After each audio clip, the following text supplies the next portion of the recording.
My அனிமலிஸ்ட்டுன்னு ஒரு website இருக்கும். நான் என்ன பண்ணேன், இந்த பிஎஃப்ஏ ஃபஸ்ட் இயர் படிச்சுட்டு இருக்கும்போது நம்மளும் ஒரு கதையை க்ரியேட் பண்ணலாம், ஒரு அனிமே மாதிரி இது பண்ணலாம், ஒரு மாங்கா பண்ணலான்னு சொல்லிட்டு அதில் போய் ரெஜிஸ்டர் பண்ணேன். இந்த மாதிரி ஒரு கதை வருது அப்படின்னு சொல்லிட்டு நம்ம ப்ரீவியஸாகவே ரெஜிஸ்டர் பண்ணலாம் அந்த வெப்சைட்டில். போய் எல்லா டீட்டெயில்ஸும் கொடுத்து பக்கமாக டைப் அடித்து எல்லாத்தையும் முடித்து சப்மிட் கொடுக்குறேன். நீங்கள் அனிமேவாக ஒரு விஷயத்த கொடுக்க போகிறீங்கன்னா அதுக்கு நீங்கள் அந்த நாட்டுக்காரராக இருக்கணும், நீங்கள் இருக்கிற கண்ட்ரி கரெக்டான கண்ட்ரி இல்லை, அக்செப்ட் பண்ணிக்க முடியாதுன்னு காணுங்க. செம்ம காண்டாயிடுச்சு. அன்னைக்கு யோசித்தேன், நமக்கு வந்து ஜப்பான்காரங்க வந்து இது வச்சுருக்கான், அனிமே வச்சுருக்கான், மாங்கா வச்சுருக்கான். மாங்கா காமிக்ஸ் மாதிரி, அதான் யூஎஸ் வெஸ்டர்ன் கண்ட்ரிலாம் வந்து காமிக்ஸ் வச்சுருக்கானுங்க, அனிமேஷன் சார். கொரியன் வந்து மான்வான்னு ஒன்று வச்சுருக்காங்க. ஏன் நம்ம இதுக்கு இல்லை? நானே எப்படிடா ஒரு ஸ்டைலை கொண்டு வர, நம்ம இதில் நிறைய ஸ்டைல் இருக்குது. லைக் அந்த காலத்து இந்தியன்ஸ்னு ஒரு ஸ்டைல் இருக்குது, பட் அது வந்து ஒரு வெல் நோன் ஸ்டைலாக இல்லை. நான் வந்து என்ன பண்ணுறது, ஏன் நமக்கு மட்டும் இல்லை அப்படின்னு யோசிக்கும் போது தான் தெரியுது, நம்ம நாட்டில் வந்து நம்ம டே டு டே லைஃப்பை ஓட்டுறதே பெருசாக இருக்குது. யார் ஆர்ட்டை மதிக்கிறா சொல்லுங்கள்? ஸோ ரொம்ப ஒரு எப்படி சொல்கிறது, ஒரு 80-100ல் 20% பீப்புள் தான் வந்து ஒரு ஆர்ட்டுனா என்னன்னு தெரிஞ்சு அது சைடாக கொஞ்சமாச்சும் நாலேஜ் வச்சுருக்கவங்களா இருக்காங்க. அண்ட் வந்து அந்த 20% ஒரு மினிமம் எவ்வளோ சொல்கிறது, ஒரு 10% பீப்புள் தான் அதை ஒர்க் பண்ணுறாங்க. ஒர்க் பண்ணி அதில் வந்து 8% ஆஃப் பீப்புளுக்கு அவங்க ஒர்க் பண்ணுற ஒர்க்கை எப்படி அதை வச்சு சம்பாதிக்கணும், எப்படி அதை கொண்டுட்டு போகணும் எதுவுமே தெரியல. ஸோ மார்க்கெட்டிங்கில் வந்து லேக் ஆகும். ஸோ அந்த மீதி 2% பீப்புள் தான் வந்து ஏதோ யூடியூப் வீடியோவோ உங்கள் கதையை சொல்லியோ வெப்டூன் போட்டோ ஸோ அந்த மாதிரி சம்பாரிச்சிட்ருக்காங்க.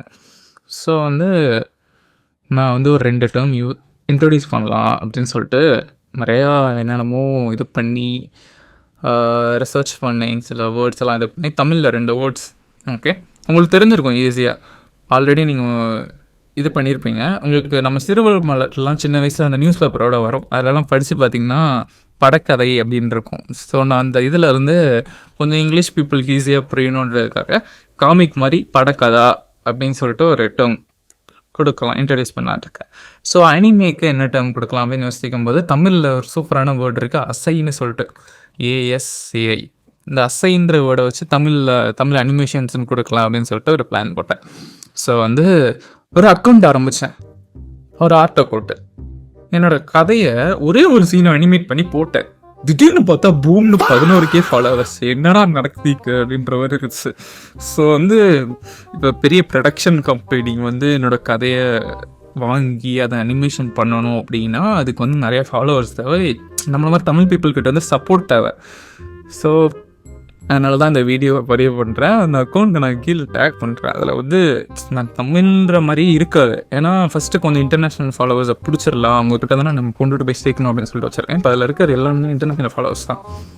ஸோ உங்களால் முடிஞ்ச சப்போர்ட் எவ்வளோ பண்ணுறீங்கன்னு பார்க்கலாம். ஸோ நம்ம இது பண்ணால் நமக்குன்னு ஒரு டேர்ம் க்ரியேட் பண்ணி கொஞ்சம் நம்மளோட இந்தியா மாசுன்ற மாதிரி கொஞ்சம் காட்டலாம். ஸோ தட் ஹெல்ப் பண்ணுறவங்க பண்ணுங்கள். எனக்கு தெரியல, நிறைய பேர் வந்து இந்த மாதிரி ஒரு காஜான கண்டென்ட் தான் சப்போர்ட் பண்ணுறானுங்க, அது ஏன் தெரில. ஆர்ட்லேயும் அப்படி தான். ஸோ வந்து எனக்கு ஒரு பவுண்ட்ரிஸ் இருக்குது, நான் ரொம்ப காஜாலாம் வரைய மாட்டேன், ரொம்ப எக்ஸ்பிளிசிட்டாக விஷுவல்ஸ் இருக்குது, அதை நான் வரைகிறதில்ல. ஸ்டில் நான் வந்து என்னென்னா ஒரு எக்ஸ்க்ளூசிவ் கண்டென்ட் இன்ஸ்டாகிராமில் அந்த அக்கௌண்ட்டில் வச்சுருக்கேன். மந்த்லி 40 ரூபீஸ்ன்ற மாதிரி, 45 நினைக்கிறேன். ஸோ அதை மந்த்லி நீங்கள் பண்ணிங்கன்னா, சப்போர்ட் பண்ணிங்கன்னா உங்களுக்கு வந்து நான் எப்படி பிஹைண்ட் தி சீன்ஸ் எப்படி ஒர்க் பண்ணுறேன், நான் எந்த மாதிரி அனிமேட் பண்ணுறேன், அந்த எப்படி அந்த ஃபைனல் அவுட்டை எடுக்கிறேன். ஸோ வந்து சில அந்த கேரக்டர்ஸுக்கு நடுவில் romantic intimacy, like soft intimacy, கிஸ்ஸிங்கும் அந்த மாதிரி கொஞ்சம் குட்டி குட்டி விஷயத்தெல்லாம் வரைஞ்சி எக்ஸ்க்ளூசிவாக போடுறேன். ஸோ எனக்கு நான் எதுக்கு அந்த இன்டிமேட்டாக வரைஞ்சதுன்னு கூட தெரியல, ஏன்னா பீப்புள் வந்து ஆக்சுவலாக ஆர்ட்டை சப்போர்ட் பண்ணுறதை விட இந்த மாதிரி கண்டென்ட்டை தான் அதிகமாக சப்போர்ட் பண்ணுறாங்க. ஸோ ஆர்டிஸ்ட் வந்து தானாக அந்த மாதிரி விஷயத்தை செய்கிறதுக்கு தள்ளப்படுறாங்க. Still I know my boundaries. So கவலைப்படாதீங்க. And thank you for the support. நீங்கள் சப்போர்ட் பண்ணுவீங்கன்னு நினைக்கிறேன். எவ்வளோ பீப்புள் சப்போர்ட் பண்ணுறாங்க பார்க்கணும். Thank you so much guys.